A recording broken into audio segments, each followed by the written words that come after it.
Hello student, welcome to study with Shatarupa. তো আজকের ক্লাসে আমি কার্বোহাইড্রেটের ডাইজেশনটা পড়াবো। তো আমাদের লিপিড হয়ে গেছে, যারা ক্লাসগুলো দেখোনি দেখে দিও। আর আজকে কার্বোহাইড্রেট করাচ্ছি আর আমাদের প্রোটিনটা শুধু পড়ে থাকবে। তো কার্বোহাইড্রেটের ডাইজেশন আজকে আমাদের টপিক। খুব ভালো একটা ক্লাস হতে চলেছে, তো তোমরা স্কিপ না করে শেষ অবধি দেখো ভিডিওটা। তো স্টুডেন্ট, আমরা যে খাবারটা খাই, ঠিক আছে, সেই খাবারের তোমার 60 to 80% কার্বোহাইড্রেট থাকে। কত বললাম? 60 to 80% হচ্ছে কার্বোহাইড্রেট থাকে। এবার এই যে কার্বোহাইড্রেট, এর মধ্যে বেশিরভাগই হচ্ছে তোমার অলিগোস্যাকারাইড আর পলিস্যাকারাইড। তো অলিগোস্যাকারাইড পলিস্যাকারাইডের কাকে বলে কনসেপ্ট আই থিঙ্ক তোমাদের ক্লিয়ার আছে। আর হচ্ছে খুব অল্প পরিমাণ হয়তো মনোস্যাকারাইড বা মনোস্যাকারাইড নাও থাকতে পারে। এই অলিগোস্যাকারাইড পলিস্যাকারাইডটা কি হয় না, তোমার ডাইজেস্ট হয়ে মনোস্যাকারাইডে পরিণত হয়।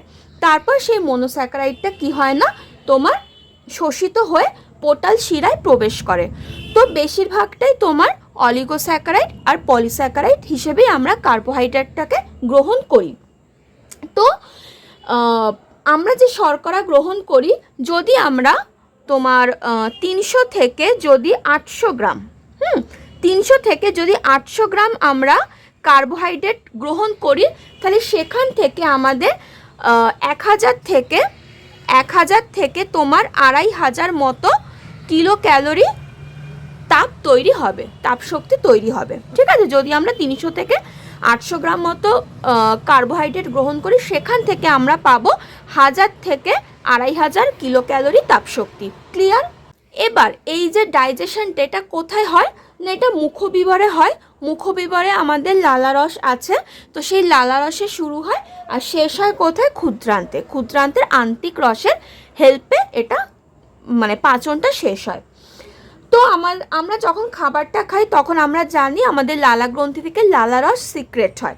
তো এই লালারসে আমাদের উৎসেচক থাকে, সেটা আমরা জানি। কি উৎসেচক? নামগুলো একটা হচ্ছে টায়ালিন, আর একটা হচ্ছে তোমার মল্টেজ। টায়ালিন আর মল্টেজ, এই দুই ধরনের উৎসেচক আমাদের লালারসে প্রেজেন্ট থাকে। তো এই টায়ালিনের আর একটাও নাম আছে, সেটা হচ্ছে তোমার স্যালাইভারি অ্যামাইলেজ। ঠিক আছে, আর এই মল্টেজ যেটা আছে সেটা একটু পরিমাণে কম পাওয়া যায় লালারসে। বেসিক্যালি বলতে পারি মল্টেজের উপস্থিতি নিয়ে না একটু মানে কনফিউশন আছে একটু। হ্যাঁ, লালারসে আদৌ মানে সন্দেহজনক আর কি এর উপস্থিতিটা, বাট টায়ালিন কিন্তু বেশ মানে অনেকটা পরিমাণেই থাকে আর কাজও করে। তো এটা বেসিক্যালি তোমার সিদ্ধ শ্বেতসারের ওপর কাজ করে। যেগুলো অসিদ্ধ শ্বেতসার তার ওপর কিন্তু এই টায়ালিন কোনো কাজ করতে পারে না। আর এটা এর পিএইচটা হচ্ছে তোমার ওই 6.5 মতো হচ্ছে পিএইচ, মানে ওই তোমার মৃদু অ্যাসিড টাইপের। ঠিক আছে, মৃদু অ্যাসিড। তবে টায়ালিন কিন্তু ক্ষারীয় মাধ্যমেও কাজ করতে পারে। ঠিক আছে, আর টেম্পারেচারটা হচ্ছে তোমার 40 ডিগ্রি থেকে ওই 60 ডিগ্রি সেলসিয়াস ওকে কাজ করতে পারে। আর এই টায়ালিন কি করে না, কার্বোহাইড্রেটটাকে তোমার মল্টোজে পরিণত করে। তারপর সেই মল্টোজের ওপর এই মল্টেজ ক্রিয়া করে 2 অণু গ্লুকোজ তৈরি করে। এই টায়ালিন কিভাবে কাজ করে? এটা বেসিক্যালি হচ্ছে তোমার মানে সেদ্ধ শ্বেতসারের ওপর কাজ করে, যেরকম হচ্ছে সেদ্ধ আলু, ভাত, এই সবের ওপর কাজ করে। তো এ কী করে না, এই সমস্ত কার্বোহাইড্রেটগুলোকে ভেঙে তোমার মল্টোজ, তারপর হচ্ছে আইসোমল্টোজ, মল্ট্রোমল্টোজ, তারপর হচ্ছে তোমার ডেক্সট্রিন, এই সবে পরিণত করে। ঠিক আছে, তারপর এইগুলো আস্তে আস্তে তোমার মানে এই প্রত্যেকটার ওপর আবার উৎসেচক কাজ করে প্রত্যেকটা জিনিসকে আবার মানে করে বিশ্লিষ্ট করে। তাহলে টায়ালিন তাহলে কী করছে, সেদ্ধ শ্বেতসারের ওপর কাজ করে সেখান থেকে মল্টোজ, আইসোমল্টোজ, মল্ট্রোমল্টোজ, আলফা সীমিত ডেক্সট্রিনে পরিণত করছে কার্বোহাইড্রেটকে। বোঝা গেল? এবার আসছে মল্টেজের ক্রিয়া। তাহলে মল্টেজ শুধুমাত্র মল্টোজের ওপরই কাজ করে। কি বললাম? মল্টেজ শুধুমাত্র তোমার মল্টোজের ওপরই কাজ করে। ঠিক আছে, মল্টোজের ওপর কাজ করে এই মল্টোজকে তোমার গ্লুকোজে ভাগ করে দেয়। ঠিক আছে, এই 2 অণু গ্লুকোজে ভাগ করে দেয় মল্টোজকে। বোঝা গেল? এবার তাহলে মুখবিবরে খাবারটা কিছুটা ডাইজেস্ট হলো, এবার খাবারটা কোথায় চলে আসবে? পাকস্থলিতে চলে আসবে। এবার এখানে একটা জিনিস বলে রাখি, আমাদের এই পাকস্থলিতে পাকস্থলিতে কি আছে? পাকরস আছে, যেটাকে বলে গ্যাস্ট্রিক জুস। এই গ্যাস্ট্রিক জুসে কিন্তু কোনো রকম কার্বোহাইড্রেটকে ডাইজেস্ট করার জন্য কিন্তু কোনো রকম উৎসেচক থাকে না, ঠিক আছে? ফ্যাটের থাকে, আমরা পড়েছি, বাট কার্বোহাইড্রেটকে পরিপাক করার জন্য কিন্তু কোনো রকম উৎসেচক থাকে না তোমার পাকস্থলিতে। বাট পাকস্থলিতে গ্যাস্ট্রিক জুসে কি থাকে? HCl থাকে, যেটা আমরা জানি। সেই HCl বলতে পারো সুক্রোজকে, সুক্রোজও একটা ডিস্যাকারাইড, তো ডাইস্যাকারাইড। তো সুক্রোজকে কি করে না, তোমার কিছুটা হাইড্রোলাইসিস করতে হেল্প করে, বাট ডাইজেস্ট কিন্তু করে না। এই জিনিসটা কিন্তু মনে রাখবে যে পাকস্থলিতে কার্বকে ডাইজেস্ট করার জন্য কিন্তু কোনো রকম এনজাইম থাকে না, HCl থাকে, যেটা শুধুমাত্র সুক্রোজকে হাইড্রোলাইসিস করতে হেল্প করে। ক্লিয়ার?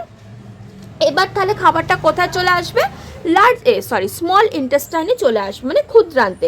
এবার এই ক্ষুদ্রান্তের কোথায় এসে পৌঁছাবে? ডিওডিনামে এসে পৌঁছাবে। এবার যখন খাবারটা আস্তে আস্তে ডিওডিনামে এসে পৌঁছে যায়, তখন সেখানে কি কি মেশানো থাকে না, তোমার পিত্তরস, অগ্নাশয় রস, আন্ত্রিক রস, এই সমস্ত কিছু মেশানো থাকে।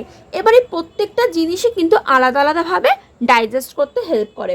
এবার এখানে আর একটা জিনিস বলে রাখি, এই পিত্তেও কিন্তু কোনো রকম খাদ্য পরিপাককারী উৎসেচক থাকে না, তাই খাদ্য পরিপাকের জন্য, কার্বোহাইড্রেট পরিপাকের জন্য পিত্তের কোনো ভূমিকা নেই। তাহলে মেন এখানে কাজটা কে করে? তোমার হচ্ছে অগ্নাশয় রস, যাকে বলে প্যানক্রিয়েটিক জুস, আর হচ্ছে আন্ত্রিক রস, ঠিক আছে? এই দুটো কিন্তু মানে বাদ বাকি অংশটাকে ডাইজেস্ট করতে হেল্প করে। এবার এই অগ্নাশয় রসে দুই ধরনের উৎসেচক থাকে, আমি একটুখানি লিখে দিই নামগুলো। এই দুই ধরনের কিন্তু এনজাইম আছে। কোথায় আছে না, তোমার অগ্নাশয় রসে। অগ্নাশয় রসে কি সেইগুলো? একটা হচ্ছে প্যানক্রিয়েটিক অ্যামাইলেজ, আর হচ্ছে মল্টেজ। আমি প্রথমেই বললাম না, মল্টেজের উপস্থিতি নিয়ে সন্দেহ, কনফিউশন আছে, কারণ মল্টেজ কিন্তু লালা রসেও আবার পাওয়া যায়।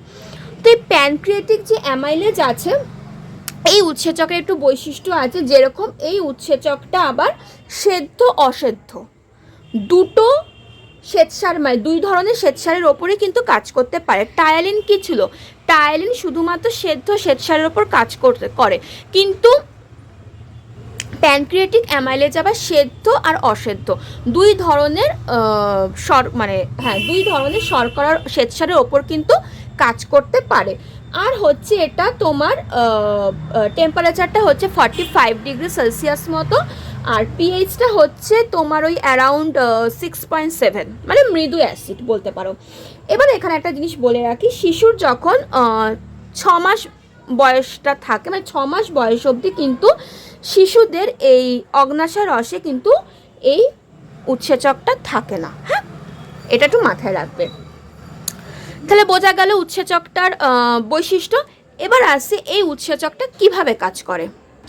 এই উৎসেচকটা তোমার যেই শ্বেতসার আছে, ডেক্সট্রিন আছে, সেইগুলোর ওপর কাজ করে, এবং সেইগুলোকে কিসে ট্রান্সফার করে না, মল্টোজে পরিণত করে। কারণ আলটিমেট কি তৈরি হবে? তোমার গ্লুকোজ তৈরি হবে, তাই তো? তো মল্টোজ থেকে গ্লুকোজটা তৈরি হচ্ছে, তো সেই জন্য শ্বেতসার এই উৎসেচকটা কী করে, শ্বেতসার বলো, ডেক্সট্রিন বলে, ডেক্সট্রিনও হচ্ছে এক ধরনের শ্বেতসার, তো এইগুলোকে কি করবে না, মল্টোজে পরিণত করে দেবে।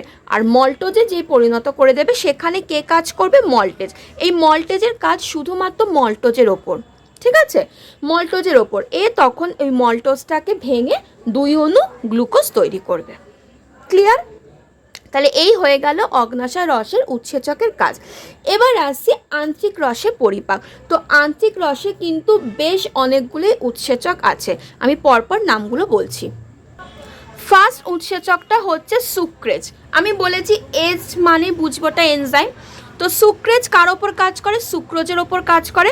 তো সুক্রোজ একটা ডাইস্যাকারাইড, যেটা ভেঙে কি তৈরি হয় না, গ্লুকোজ আর ফ্রুক্টোজ তৈরি হয়। এটা আছে 2 নম্বর উৎসেচক, সেটা হচ্ছে ল্যাকটেজ, যে ল্যাকটোজের ওপর কাজ করে। তাহলে এই ল্যাকটোজ মানে তোমার মিল্ক, ঠিক আছে, ওর ওপর কাজ করে, মানে দুগ্ধ শর্করা যেটাকে বলে, ওর ওপর কাজ করে ওকে ভেঙে কি তৈরি করবে না, গ্লুকোজ আর গ্যালাক্টোজ।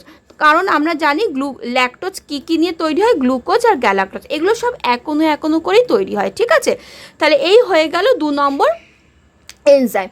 এবার যে 3 নম্বর এনজাইমটা আছে সেটা হচ্ছে তোমার অলিগো 1,6 গ্লুকোসাইডেজ।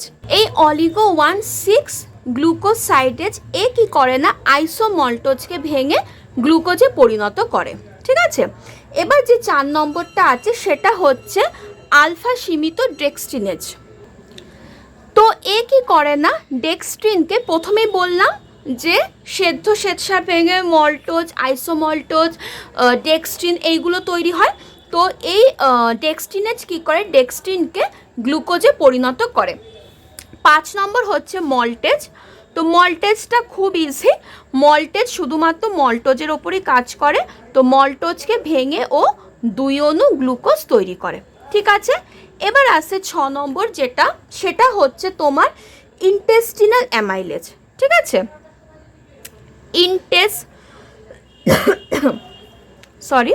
Intestinal amylase. ওকে, এ কি করে না, এই ইন্টেস্টিনাল অ্যামাইলেজের বলতে পারো পরিমাণটাও কম থাকে। তো এ কার ওপর কাজ করে না, শ্বেতসার আর ডেক্সট্রিনের ওপর কাজ করে। তো শ্বেতসার আর ডেক্সট্রিনের ওপর কাজ করে। একে কিসে ট্রান্সফার করে, তোমার মল্টোজে। ঠিক আছে, মল্টোজে ট্রান্সফার করে। তারপর সেই মল্টোজের ওপর কে কাজ করবে, মল্টেজ কাজ করবে, এবং মল্টেজ কাজ করে, মানে এই মল্টোজের ওপর মল্টেজ কাজ করে তোমার 2 অণু গ্লুকোজ তৈরি করবে। বোঝা গেল? তো এই হলো তোমার আন্ত্রিক রসের পরিপাক। তো এই 6 ধরনের উৎসেচকই আর কি কাজ করে। বোঝা গেল? তাহলে বেসিক্যালি আমরা কি জানলাম, যে এই যে শর্করাগুলো আমরা খাই সেটা সব আর কিসে পরিণত হয়, সব এক শর্করা পরিণত হয়, মানে গ্লুকোজে পরিণত হয়।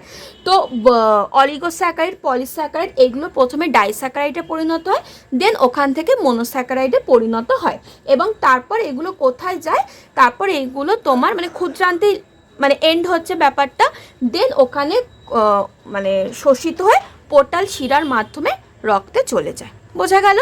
তো এই ছিল স্টুডেন্ট ডাইজেশন অফ কার্বোহাইড্রেটস। আশা করি তোমাদেরকে বোঝাতে পেরেছি। তো আমি যেই কথাগুলো বললাম, ইনফরমেশানগুলো দিলাম, সেইগুলো খাতায় নোট করে নিও, তাহলে তোমাদেরই হেল্প হবে। তো আর ক্লাস যদি ভালো লাগে লাইক করে দিও, শেয়ার করে দিও, নতুন হলে চ্যানেলটাকে সাবস্ক্রাইব করে দিও। তো নেক্সট ক্লাসে আমরা এর অ্যাবজর্পশন পড়ব।